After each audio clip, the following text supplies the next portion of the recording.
Hi, in this tutorial I'm going to show you how to find the block ID on Squarespace. So first of all, of course, you would like to go and open the browser that you're going to use to follow this tutorial steps, of course, to follow me. So then you'd like to go straight into Squarespace, and that will actually be your home or main screen on Squarespace. Of course, if you want to actually create your account, of course, that if it's your first time visiting the website, you can just do that by clicking and get started, or you can just go and click at your icon if you already have an account or even a template. So let me just go and click on that. It will actually takes me into my dashboard. Here I will find the testing websites for me. I'm just naming them test, so don't mind that. So then all you need to do, create a new tab and write extensions, then hit the enter button.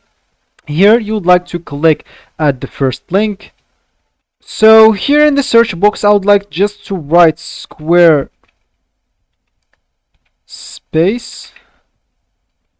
Let's just write that. Okay, I'll write it actually like wrong, but whatever.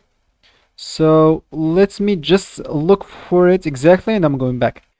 So that is actually it. So here is it, the Squarespace you would like to write Squarespace collection and identifier, and here you will find Squarespace ID finder. So if you click on that, as you can see here, you will actually find the ID of any block you want on Squarespace. It's simply by just clicking it, add to Chrome, add extension, wait until it actually be added to your website, or sorry, browser. So as you can see, Squarespace ID finder has been added to Brave.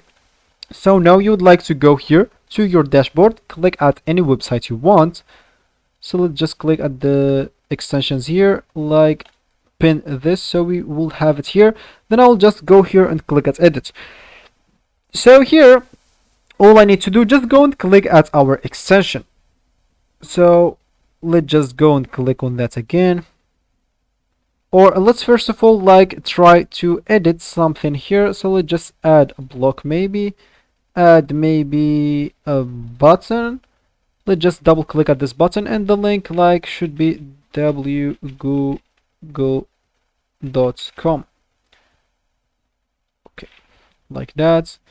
And of course, let's just drop it here, and we will be good, I guess, to go. So if we click now on that, as you can see, every block here has this ID, and it's shown by this extension. So if I click it once again, the ID will go on, and if I click once again, the ID will show here. So every block has this ID, and you will be actually good to go. So that will be actually for the tutorial. I hope you like it. Thanks for watching, and goodbye.